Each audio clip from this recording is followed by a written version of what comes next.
as you kind of become a little turned off to the app or have been on there a while, you go, I've been on the date that's been a nice conversation. It was another nice conversation that didn't really make me want to be more than friends with them.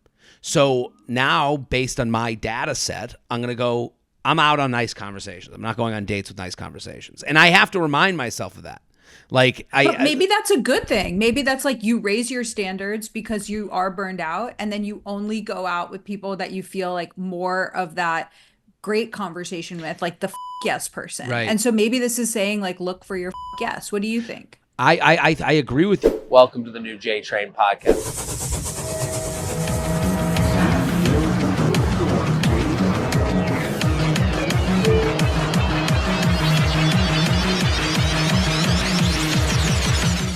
Hello and welcome to the JTrain podcast. This is JTrain Jared Freid coming to you live from the West Village of Manhattan. That's right.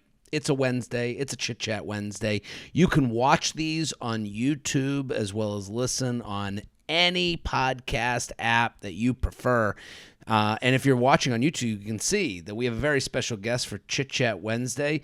Dating expert, expert to the stars, a representative of the Hinge app and corporation, Logan Ury. Thank you for coming on. Yay, I'm so glad to be here. And I think since the last time we spoke on your podcast, I've seen you live a bunch of times. So now you can add Jared Freid superfan That's to right. my bio. Groupie. This is throw it in. You is. You and your husband came to the San Francisco show. It was so nice to see you both. I think you brought your brother too. Oh yeah, that was my husband's cousins and they loved it. And Oh, good. yeah, we were just like, wait, the show is like exactly made for us, especially because I'm from Boca. So like when you're talking Right. about being on Delray Beach, I'm like, I've just been exactly there many times. You knew the whole surrounding, the people, Yeah. the characters, the setting. Well, I appreciate that. I'm happy you Yeah. enjoyed and I had a loved great it. time. If you're out there, you can come to the special taping. I'll be taping that special.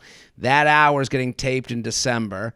So I'm taping it in Tarrytown, New York. I like you said, like I wanted to tape it in a place where people Get it. For sure. get it and felt it. There hasn't been Yeah. a city that I've had an issue in. Like everyone's got it, but I think there's levels to it. I think when so I want that deep connection that you felt in the crowd. Great. So Tarrytown, New York, bring your family. It's definitely a family show, as weird as that sounds. It is for What's you. the date? December 7th. Amazing. So we're getting close. I think I'm ready. I think I would have been ready to tape it a month ago, but you just got to like figure out theaters and all that stuff. So that's happening. And if you're listening right now, I'm in Austin, Texas this weekend. Raleigh is coming up as well. But Logan, you are going to be on a reality TV show. I know. It sounds so crazy to hear that. It's true. It's called The Later Daters. It's coming out, you said, in November on Netflix, right? Yeah, it's coming out on Thanksgiving, which I think is really smart because, as you said about your Tarrytown show, it's very family friendly. So the premise is that it's older daters, so people 55 plus, and Love they're it. dating kind of in the context of their families. And I think that's what's so interesting about this age group is like you're really marrying into a whole family. And so you're figuring out like, Right. what does my daughter think of you? What does my ex-wife who I have a kid with think of you? And things like that. And so I'm excited that it's coming out on Thanksgiving. And the way that Netflix is sort of positioning it is like Golden Bachelor meets Love on the Spectrum. Okay, so you're profiling these daters. You have like consistent characters, Yeah. and you're kind of watching them go through it, and you are their coach. Exactly. Yeah, nailed it. Yeah. And, I think the Golden Bachelorette, which premiered last night, like it kind of shows us like, one, it's relatable to all ages. We're all going through similar things, maybe, and I'll put it in your terms, maybe a standard deviation away, but that's at the most, right? Yeah. But then you have like, what you're saying is so right, because in the Golden Bachelorette, I said it last night, like, I don't care about the traumas of a 25-year-old who's going on The Bachelor. Like, I honestly, like, obviously there are traumas that are real, but then there's this storyline that they're telling. Like, when it comes to someone who's older later in life, there's real, roots in the ground. There are real, like, there's a backstory. There's like a history. There's exes and, meeting when you're in your 20s, it's like, okay, I know who I have to introduce them to, my parents and my siblings. Mm-hmm. Beyond that, who cares? This is way more entangled, right? Yeah, I think it's really fascinating because in some ways the stakes are much higher. It's like people have been through divorce, people have been widowed. They really know what it's like to go through a marriage and see the other side of it and how hard it is. And so in that way the stakes are higher. In other ways, in some ways the stakes are lower because they're not about to have kids with this person. They're not about to, bring a child up, and so it matters a little less. Do we have the same religion? Do we have all the same values? And so in some ways it's very different. But what I would say overall is that I think dating is the same. I think it's about being vulnerable, wanting to be seen and desired, wanting to have sex, wanting to have somebody who you're excited to get stuck in traffic with. And so I think a lot of people might imagine, oh, by the time you're 70, you figured it out. It's like, no, you figure it out because you choose to look at your patterns, change them, and make a new plan, or you don't. And so a lot of these people are dealing with the same issues that I see 30-year-old daters dealing with. Well, it's funny you say that. I personalize everything. Sitting here as a single guy, 39, I'm in between, I guess, those two worlds. I'm in between the later dater and the young, new to the dating game. I'm the middle-aged guy. There's a piece of me that's like, man, I would be a great later dater, because the things that I get nervous about, which are like, oh my God, I would have to spend a lifetime with this person. Things change as big things come up, and, what happens when you have kids and all that stuff, and will they mesh with my family? The later dater, they're almost like, that's my vibe, because it's like, so funny.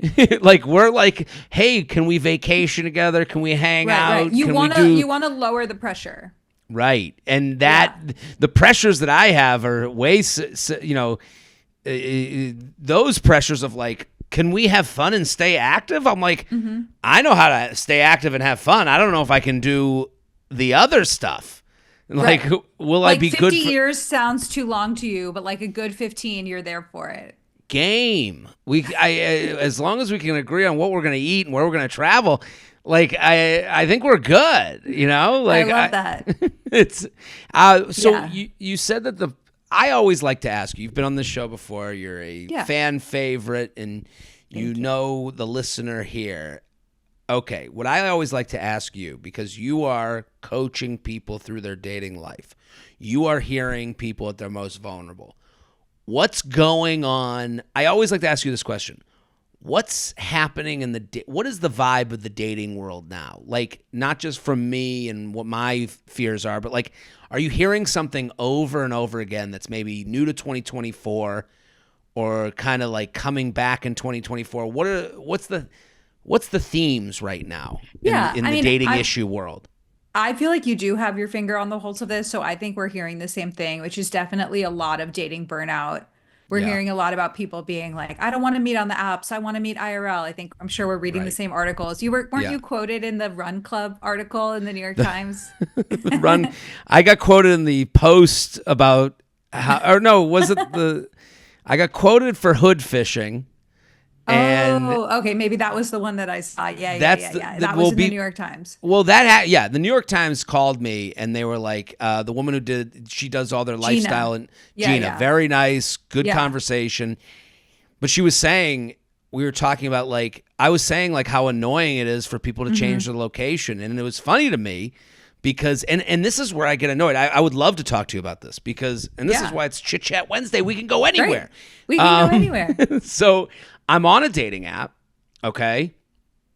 And I'm off the apps now. I had to delete.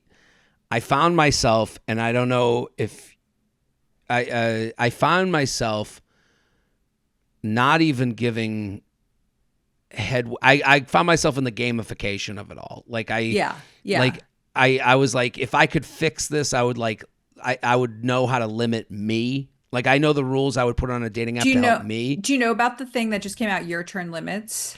I saw that. And they started to do that on mine, where you only get like 8 conversations. I was like, and when they say to you, you can only have 8 conversations, you go, yeah, you're right.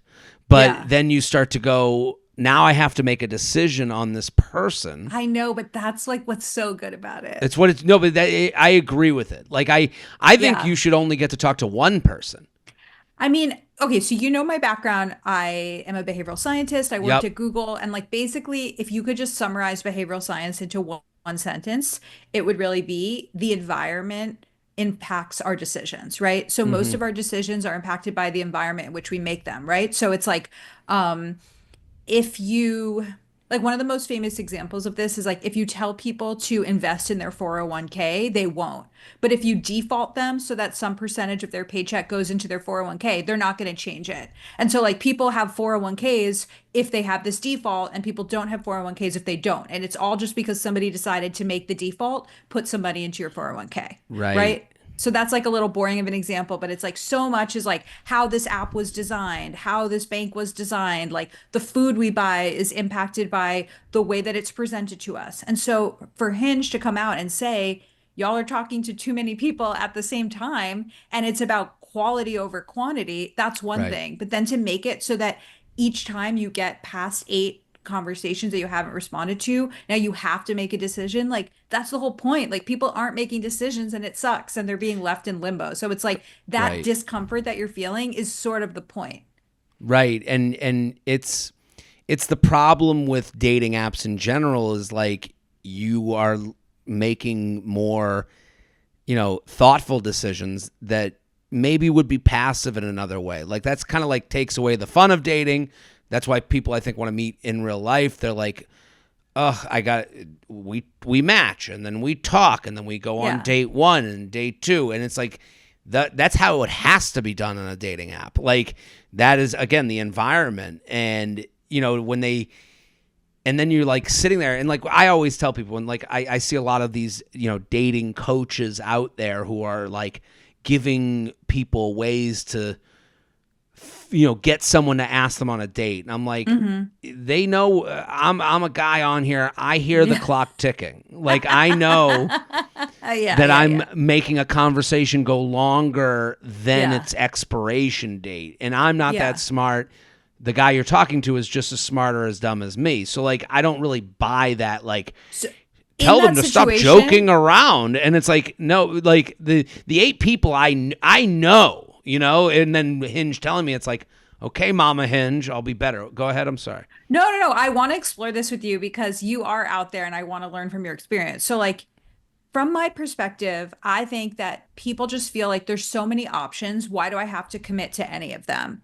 And Mm-hmm. then they just treat people more disposably, like, oh, if I don't respond to you and I burn this bridge, there's someone else. Not saying that you're doing that directly, but like, I think that Right. when you feel like there's an abundance, I think that with this thing limiting you, you have to look at each person in front of you and say, do I want to go on a date with them? Yes. I'm just going to respond to them. It's not saying you have to ask them out. It's saying, like, I can literally just ask you one more question, keep the conversation going. Right. Or am I actually not attracted to this person and this conversation sucks and I'm going to close out of it? And so I think it's sort of like forcing you to consider each person as an individual and either go forward or end it. And like I Well, think that's what's helpful. I totally agree with you. I think the only part I disagree about is the and it's not even a disagreement, but I think the way we talk about this is too extreme.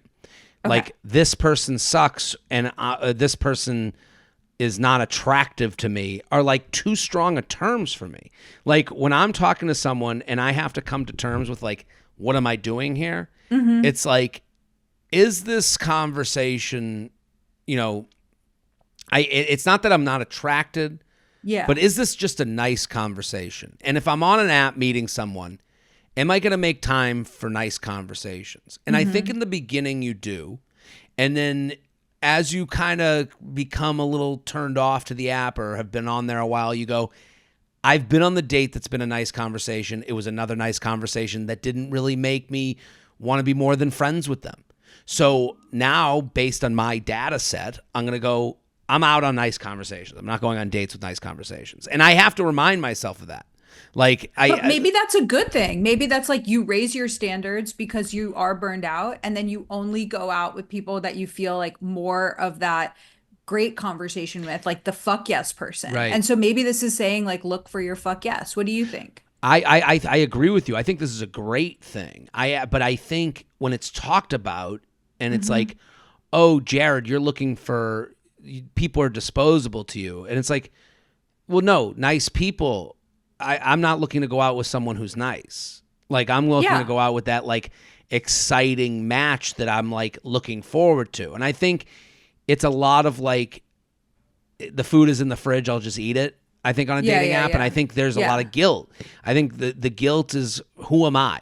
Who am I? I'm sitting Right. here saying I'm single and I want to meet Yeah. someone, and then who am I to turn anyone down that's a nice conversation? Maybe it'll be better. Maybe we'll get in person and it's different. And I think that's where like this option on the Hmm. app isn't to say like, oh, I can find a new better person. It's like, well, I have to like be better to myself. Like, am I Yeah. even giving this a chance if I'm going on the date going, well, hopefully it's better in person, you know? Right. I get into that a lot, and I think for me it's like excitement does matter. Like it has to feel like I'm falling down a hill to like keep going, because there's just so much head trash. There's so much negativity that I put on myself. What are you doing? Do you even like Yeah. this person? Are you saying it's more than it is by going on this next date? Like, are you insinuating that you like them more than you actually do? These are all things going through your head when it's like when you're excited, you just keep going. Yeah. Okay, there's a couple things I want to unpack there. So one is like, Sure. I don't think you're the average dater or the average male dater. Like, I think you know way more than most people. Like, whenever you talk about dating, I'm always like, yes, I agree with Jared. So Sure. just want to say, like, when I'm saying people treat each other as disposable or they think there's an abundance, I don't actually think that's you. I think that you've advised too much on dating to really think that. So I'm more talking about an average dater. But okay, I'm going to make up this analogy live. So, like, what's a store where do you go and shop at any store in person? Um, I go to CVS. Okay, what like a like men's clothing store. Oh, I walk into, you know where I went the other day? I'm getting into golf as, you Okay. know, again, showing my middle-agedness. I'm getting Early into onset golf. Republican. Listen, I'm giving Trump a look. We'll see. Maybe he's changed.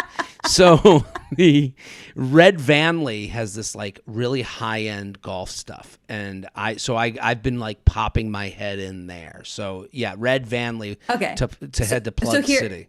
here's my analogy. So, okay, let's say that you say, like, I need a really nice pair of golf pants, and that's what I want. So then you walk into Red Vanley and you see some shirts that look really nice, and then you see some cool hats that look really nice, and then they're having a special sale on golf clubs, and you start looking all over. You like know in the back of your head you want these special pair of golf pants, but like you're letting yourself try on all this other stuff, and then in your Absolutely. head you're like, well, eventually I'll get to the pants.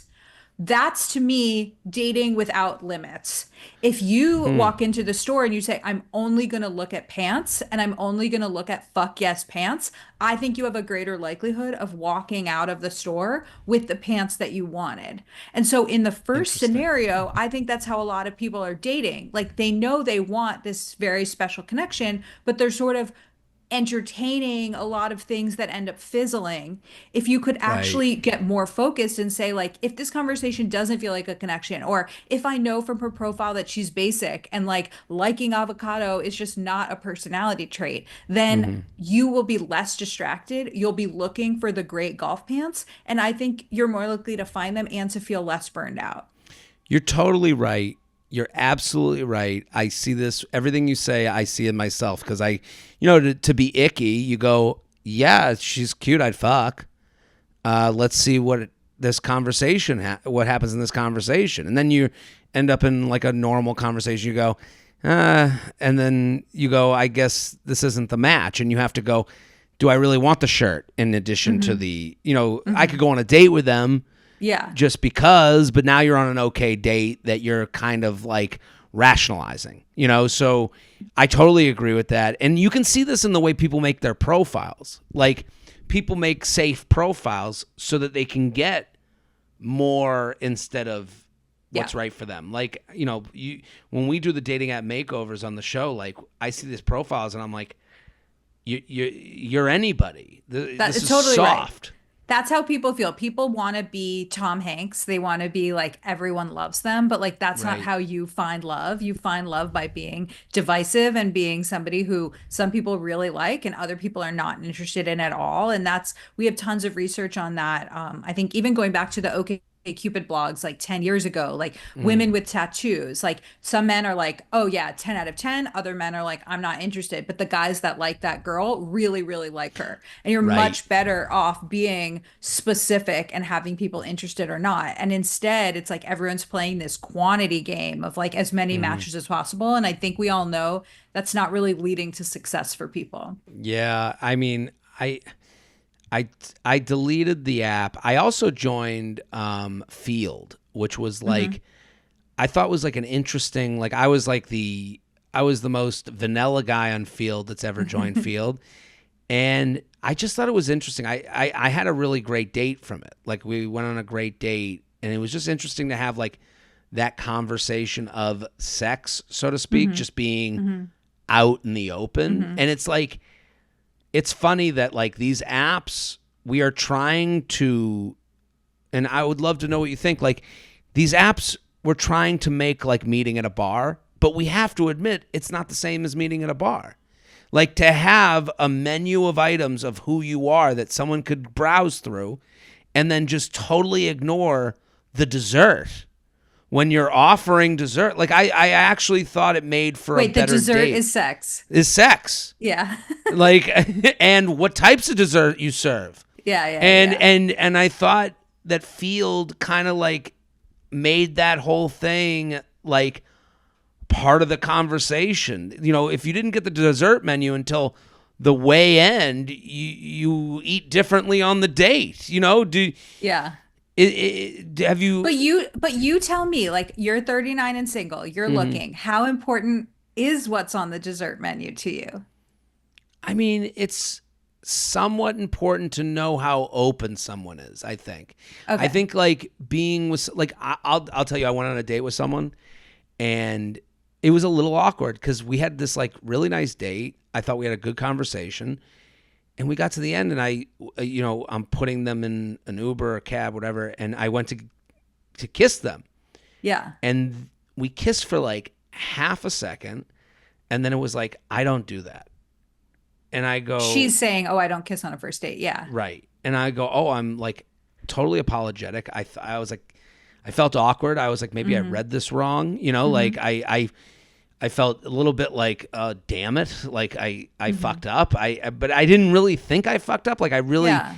didn't. I really was surprised, to be honest. I've never really been in that situation. Who would turn me down? That's not how I'm No, no, saying no. this. I know. I'm I just know saying, that I know you're very careful and right, into consent and all. Yeah, I know that. Yeah. right. And that's the thing. I was like actually surprised. I was like, Right. and I usually read it pretty well, and then afterwards I was like, I don't think we can date. Like as nice as Yeah. that date was, like we have two different like kind of philosophies here as far as like what our sexuality is. I'm Yeah. making assumptions at that point, but I have to make those assumptions because even though I assumed wrong, on the date, I guess, do Did you you know what I guys ever mean? talk? Did you ever talk about it? After the fact, Yeah, like I mean, there's just so much to that because I texted an apology. I was like, I right. was like, I felt like I read that wrong. I What did hope. she say? No, I had a great time. You felt it out. Like it was like hey, I'm sorry. Yeah. The end was like, kind of weird. Like I didn't really say specifically, but it was more like, just want to make sure everyone had a good time. Like I I hope I feel didn't like ruin what's it. what's like juicy about that situation is like she said I don't really do that, which to you you're interpreting as like kissing on the first date isn't on her dessert menu. And I Hmm. couldn't be with someone who has that rule. But maybe she just wasn't interested. And if she had been interested, she would have kissed on the first date. But that was just like what she said. You know what I mean? Like Right. there's so many interpretations of that. But like I don't know, I feel like we're talking about like something pretty interesting, like existentially, which is you're almost saying like if people could be more upfront about their sexuality from the beginning, it would save everyone time. And my impression is that it's pretty based on the situation. It's like Right. maybe if she'd been feeling it more, it would have been fine. And so like I don't know that people can write like, yes, I do this, no, I do that, sex on the third date. Like I think Right. it's kind of I almost feel like I'm not against people being upfront about sexuality. I just think that it's more situation dependent than maybe we're talking about. No, I'm with you that it's situation dependent. I guess it's much less like what am I into, and it Hmm. was more that like I'm an adult who has this conversation Yeah. earlier on. Like this But what would isn't. that conversation have been? Like, I don't so if I know. want to kiss you at the end of the night, do you know what I mean? It's like when you actually get Right. down to the logistics of it, like it's just like it how do I say it? It's like I feel like if we all just came with user manuals, like that's not really the point. Because like Right. maybe your user manual gets thrown out the window when you meet somebody who you really want to sleep with on the first night. Right. I guess no. You make everything you're saying. I agree with. And I know this conversation can like go in the direction of icky and like, for some people like it's just like, but I had, I guess it's more like will you kiss or not after the first date is not the information that like made me feel good. It was the idea that this, I would say the field date that I had gone on was more Yeah. like this was like, oh, of course I am sexually aware. I don't know. Yeah, yeah, That yeah. maybe that was I it. get no, no, no. I get what you're saying. I think maybe there's a version where you're saying, I'm a 39-year-old man. Like, I've had sex before. Like, this Right. isn't a I big am bragging, secret. I Like, know. and like the fact that somebody says, I don't kiss on the first date, that just feels pretty far from where you're at in life. And it makes Right. you feel like you and that person are not on the same page. And then when you went on this other type of date that was more like sex forward, you were like, this is really refreshing because I don't have to play this like silly, what to feels to you like a silly dance of like being very coy. And like maybe the lesson there is like, yeah, like could you actually be approaching that stuff differently? Right. You're right. Cause I'm looking back to both dates and there was no dramatic difference between the two. We still got drinks. We still had good conversation. It wasn't, the field date didn't start with me being like, "Hey, little lady, like, when do we start fucking?" Like that Yeah, wasn't yeah, like yeah. they You didn't went shake her hand and have a condom in it. Yeah. right, like slapping in her palm. This is for later. Yeah. No, that's what the only reason I guess I compare the two is they went so similarly. Yeah. And as far as like the beats, like where are we gonna go? What are the drinks gonna Hmm. be? Family talk, friends talk, work talk. Right. Do you want another drink? Of course I do. I'm down if you're down. And then leaving, holding hands, not even really getting into that stuff. Hmm. But with, I don't know, the openness. And you're right. To put the mirror to me, maybe I was more open on the date where I felt the other person. I don't know. I guess the difference I was like, if we're saying that a dating app gives you all the information to make a logical choice on who to go on a date Yeah. with, when we're talking about something romantic and Yeah. on Hinge, I think like we're hiding this one thing from the menu. You go, Yeah. I it is I kind of think weird. I think I just have a different feeling about like, I love talking about dating. I think I just have a different feeling about it, which is more like I don't know. I just kind of like compare things to this story that I heard that really stuck with me, which was like this guy that I grew up with, like ended up becoming like an Orthodox Jew. Like he was Jewish, but he became Orthodox. And he was walking me through the process of meeting his wife. I don't know if you've Mm, ever on the show had like an Orthodox matchmaker or anything. no. It is pretty interesting. So basically, it's like, you hear a little bit about the person. Maybe you get like bio data, like similar to like Indian matchmaking. And then you go on the date with the person. You usually meet like somewhere neutral, like a hotel lobby, and you Mm, talk about like a lot of serious things. And then afterwards, you both talk to the matchmaker. And so in this situation, the matchmaker called him and was like, she really liked you, but you talked about how you want to move to Miami and she doesn't want to move. So that's like a red flag for her. And then he was like, oh, great. That's helpful for me to know because I only like would consider that, but it's not that important to me. On the next date, I can address it. And so it it's sort of like you have this like fairy godmother in the background, making sure that things go right, checking in with both of you. And the reason the story sticks with me is like now these people are happily married. And if we all just had that person playing that role of Right. like talking to this person, talking to that person, like maybe talking to that girl, she was like, oh, I really like Jared. I actually wanted to kiss him, but I just had a bunch of bad situations in the last few months where I kissed a guy on the first date, fell for him,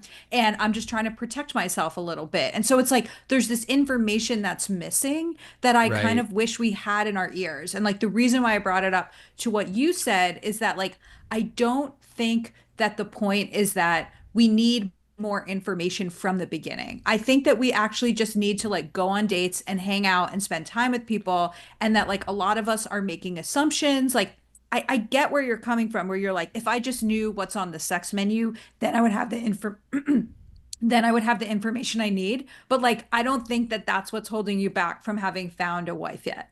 No, I'm with you. I agree on everything you said. And I also think, it goes back to what you said about disposability. That's where disposability comes in, where you go, we had this like ending that was a little, different from what I'm used to, a little bit weird. You know what? I'm going to go back to the bin. Yeah. Yeah. That right. because that's really what I did instead of going. Yeah. And it's like an iceberg. What you're saying is it's an iceberg. You got the tip of the iceberg. You saw this thing, and then you made an assumption about what the bottom of the iceberg is, Right.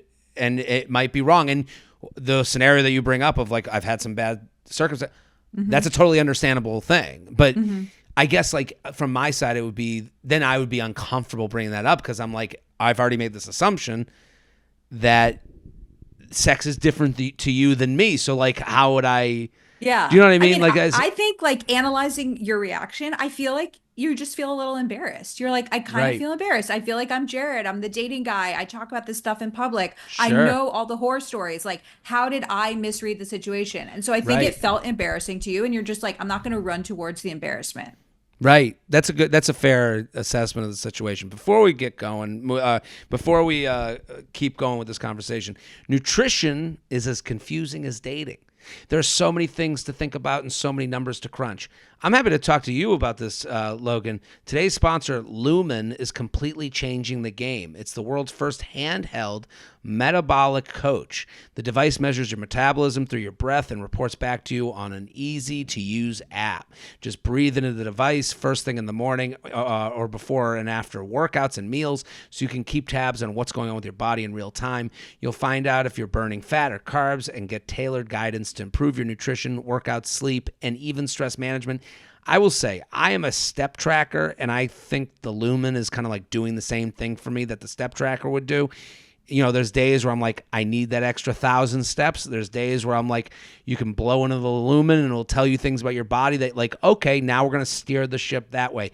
Lumen can even track your cycle as well as the onset of menopause. It adjusts your recommendations accordingly to keep your metabolism healthy through hormonal shifts so you can keep up your energy and stave off cravings. So if you want to take the next step in improving your health, go to lumen.me/JTrain to get 15% off your Lumen. That's lumen.me/JTrain for 15% off your purchase. Thank you, Lumen, for sponsoring today's episode. Also, the other sponsors for this week are Indochino. You're going to get made to order suits and dress wear. They even have casual wear too. MeUndies, you can get a deal on underwear. And then Green Chef, where they're going to give you a deal on meals that you can make yourself, and they're going to portion it right. And then they're giving you a 50 class pass classes, which is crazy. So all of those sponsors are in the description of this episode. We've been talking about them all week, but want to make sure you go to the description if you want to get into Indochino, Lumen, MeUndies, or Green Chef. So Logan, let's do an email if you got a moment. Let's do an email. I have time. Everyone go follow at Logan Ury. She's fantastic. She has a book out, How to Not Die Alone. It is out. You can go read it, go buy it, and then you're going to be in the later daters, which is I was just in Boca. I was just with my parents. How was it? My mom is doing the thing where she's like, well, I just want you to find someone. Like she'll sing it. I just want you to find someone. And It is interesting that like it is. It sounds like she's like, you need to find a caretaker. Like that's like her thing. Like Oh, interesting. She's worried it's about you. right. So it's not even that like she wants a girlfriend for me to feel, to have a great relationship. She's like, you can't take care of yourself.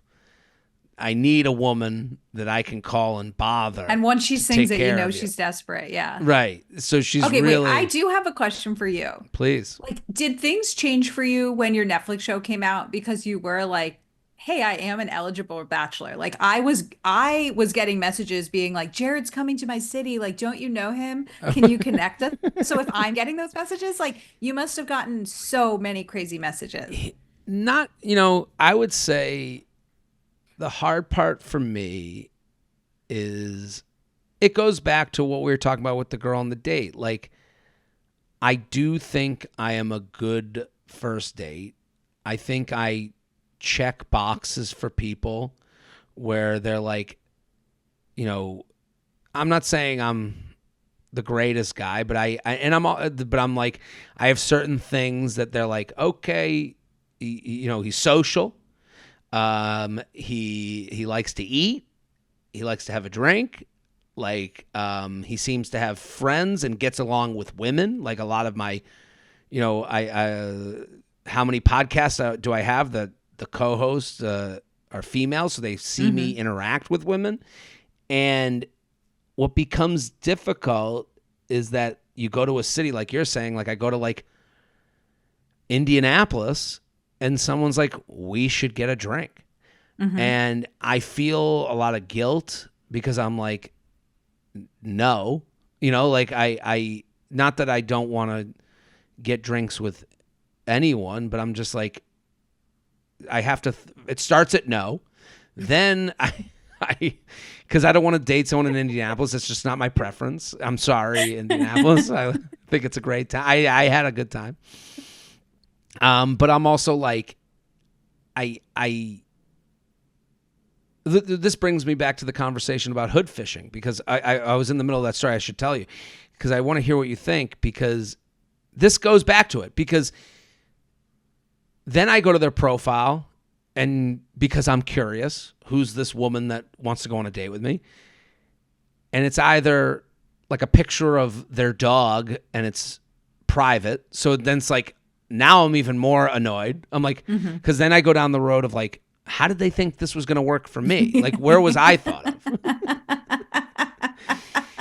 And now I'm just their backboard to throw their bold basketball off of. Like That's so interesting. Right. Like I give them their opportunity to be bold. I reached out to Jerry. I never DM slide. I slid into his DMs. Right. And People say you miss 100% of the shots you don't take, but they don't think about the backboard. How does the backboard feel? Right. The backboard is sore and annoyed and has a heart and gets frustrated and does want to meet someone that, is right for them, and then also like, this is and also I'm a straight guy in the dating world talking about this. So like, they know that like, I know I'm aware, like there's no question that I know right from wrong, so to speak.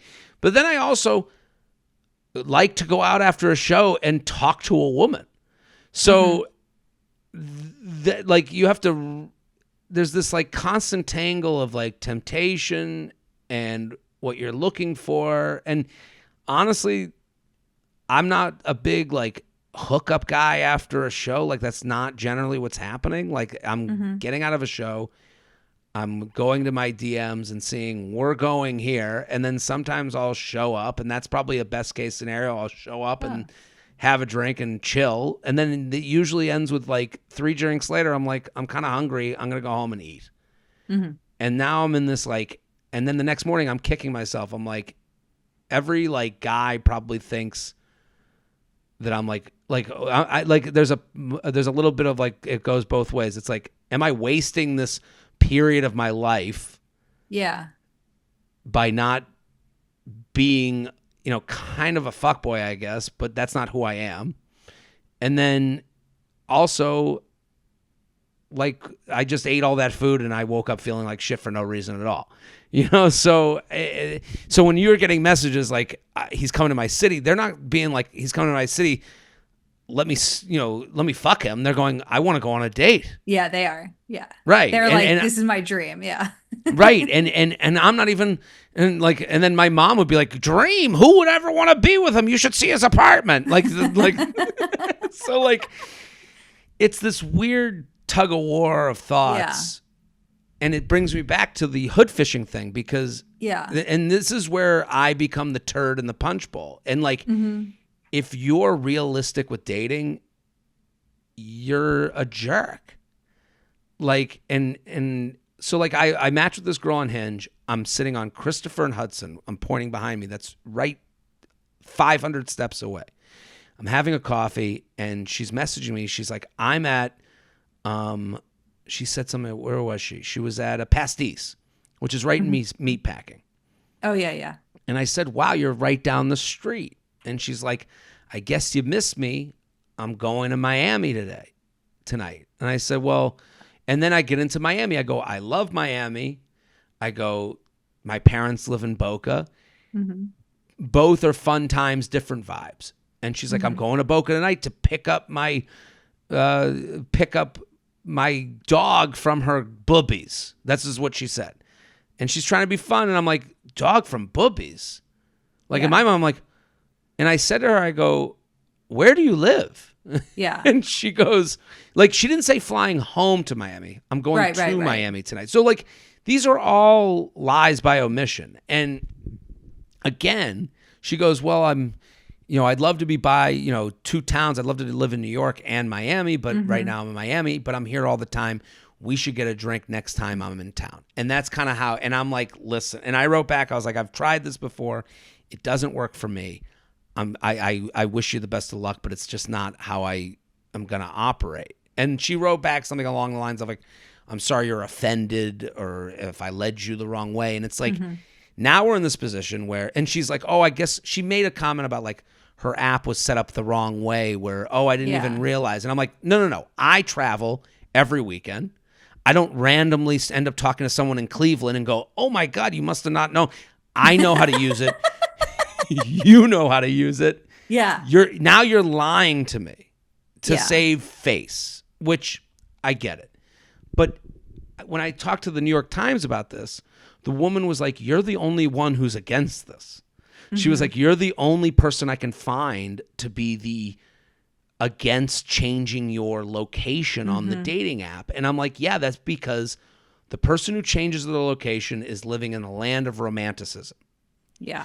They're living in a land of like, love conquers all. I can move to you. I can be in New York. We can figure this out. And I'm here sitting going, no, I'm 39. I've done this before. I'm losing my romanticism. I will be blamed. And this is me, my scorned lover showing its face. Here's my insecurity showing because I go, I'm the one that you're going to go, you said you could try and make it work, and then we went on a date, and we got physical, and we had fun, but then you led me on, and now you're ending it. And it's like that can always be used against me. Do you know what I mean? Yeah. I feel like there's so much that I want to respond Please. to. I'm sorry. I haven't shut the No, fuck no, up. no. I love it. I think I've had this feeling like every time that we've talked about this type of topic, which is like you almost know too much and it makes you cynical. It's like you have literally received email complaints from women in every type of dating scenario. And so you go, I know how this ends. And it ends with a complaint from the girl. And I just don't want to get to that point. And so do you know what I mean? It's right. Well, like you're, it's the same thing as the dating profiles. Like you can't be liked by everyone. You're going to be hated by someone. And it's the same way with dating. Like I go into these things being so safe that I don't even like. I'm being safe. The woman at Pastis who comes back and forth. Yeah, I'm being safe with her. Yeah, and like it's almost like okay, because you travel a lot and you've turned on the apps in different cities, you know that it normally doesn't work out. So for her, and actually I think for a lot of people, they're like, I live in X city, dating here is bad. If I go to Y city and I meet someone, I would literally consider moving across the country for that person because I would move across the country for a job. Why wouldn't I move across the country for a guy? And so Mm, for them, it is romantic, but I don't know that it's so unrealistic. It's like, if this is something I'm really focused on, I would give it a chance. And so for her, she was just like, I love New York. I'm here all the time. I really feel lucky that I matched with Jared. Like, I want to give this a try. And for you, you're like, I know how this ends. But right. I think that if you know how everything ends, like you're never going to create any new beginnings because you have to think like sometimes the ending is going to surprise me. But I feel like you're in this cynical place where you're not really willing for anything to surprise you at this point. And it's hard to like have Right. a leap of faith without feeling like, oh, well, this will end poorly. It'll end up with me falling. No, you're exactly right. You know, and I know that too. Like I'm sitting here going, I know I'm the miserable one. You know, like I when I hear when I had this conversation with this woman about like where and then I made me make this like TikTok about it. And then she literally messaged me like weeks later being like, is this play about us? Like she goes, I didn't even know you were a comedian. And I'm like, that's Oh. why I read the profiles to see where someone's from. I It's like, right. Like, what was that gonna make me say? Yeah. Okay. Oh, this is what I was gonna say. I'm not like the biggest Seinfeld fan, but you know this, are you a big Seinfeld guy? I know every episode a Okay, little you know bit. this shtick where it's like George is like I'm just gonna do the opposite. Right, of course. Like, should you do that for a week? If I did that for a week, I feel like there'd be like 700 TikToks made about how awful I am. Okay, okay, okay. No, but Because your I know instincts you're. are the good ones. But I'm just saying it's My like, instincts are safety. My instincts are yeah, safety, or and that is the same for the woman who's in Cleveland who wants to go on a date. It is unsafe it's almost, for I feel us. like safe to me isn't the most precise word. It's almost like it's assuming it's not going to work out. It's cynical. It's pessimistic. Sure, It's like I assumptions that lead to pessimism. Like she didn't want to kiss on the first date. That can't be my wife. She lives in Indianapolis. That can't be my wife. Her Bobby right, lives in Miami. That can't be my wife. right, right. It's yeah. I don't know. I'm frustrated with dating, and then like I've been having these second guesses of like you end it with people. Did I give it enough time? Do you hear Yeah. from that from a lot of men specifically? Yeah. Yeah. Just thinking about like two of my male clients right now. Yeah. I think that they have a lot of worries where they're like, the first date was great. The second date was not as good. Should I give it another chance and see if the third date will be more like the first or the second? Or then they date a girl for a while and they're like, I'm not that into it, but am I the problem? Like they do have Right. self-awareness to say like the common denominator is me. So like, should I just keep going? But I'm not actually that excited to see her. I mean, I think I see self-doubt across the board. Yeah, I guess if I'm to personalize it, like I'll end things before they get more serious to Hmm. like make it so that's pessimism as you just called it, which I would agree with. And then I get away from it, and then like you have this thing where you like see them look at your story or something, and you go, Yeah. and then you go, oh wait, what was so bad? And I have to like opt for trusting my decision at that time Yeah. to like tell myself, don't go back to that. Like, don't even open that up because you made a decision way back when. Stick to it, you know? Yeah. Should we, you said two things that I think are interesting. One was how, like, am I wasting what could be my fuckboy era? Like, you imagine another guy thinking about your lifestyle and are you Hmm. wasting it? And I'm kind of like, who cares what that other guy thinks? Like, Right. you're making decisions for yourself. And then I'm like, why are you looking at who looks at your stories? I because I got time and energy. I I don't know. I don't know why I'm looking at it. I just I wonder if they're like, I'm just thinking those are probably like toxic habits. Like, are there other things that you're doing that are leading to it's like kind of a feeling of FOMO or like distrust in your own instincts? Right. And I guess looking at who looks at your stories like goes into like a lot of other things probably for me where it's like, That's just kind of what I you're think. just looking across. I mean, both of those relate. Looking at who looks at your Yeah. stories as well as like, what other people think of how I handle my life. They're both Yeah. comparative things that are not great. That's what I It think. yeah. Like Yeah. there was a story that I heard, I think it was Jason Segel, Hmm. or somebody like that. He was like in Hawaii, like looking at this house that he has, and he said to his friend, like, this'll show them. And his friend's like, who's them? Like, Right, who's right. them? Like, you're very fucking You're successful. Like, Jason Segel. You did you're it. Jason Yeah. Segel, like who's them? And like I say that to my friends all the time now. I'm like, who's them? Like you did it. You're great. Like Right. aren't we like a decade behind, like a decade ahead of saying like, or sorry, aren't we past the point of where we're worrying about them? And so I don't know, maybe that's just Right. like a little food for thought is like who's them? It's a good point. Logan, thank you for coming on. This is fantastic. We went I love the chit long chat. on a I Chit loved Chat it. Wednesday. Yeah, this was perfect. I'm so happy you came back, and you're Yeah. gonna come on You Up as well. We're gonna do that soon, but everyone should go follow Logan. She's fantastic at Logan Yay. Ury, and go follow and go get the book How to Not Die Alone. And then the show is gonna be coming on Netflix. The Later Daters. What a great Thanksgiving watch with the parents. That is Yay. perfect. When are you coming back to New York? You're going to be around? Yeah, I'll see you out. We're recording you up in Oh, you're October going to and be I'll in see you town. then. Yeah, yeah, yeah. Oh, love it. Okay, great. Yeah. So Okay. thank you, You're the Logan. best. Thanks for being Everyone. so sweet. Oh, yeah, you're the best. And everyone, we'll be back next week with another Chit Chat Wednesday. Bye.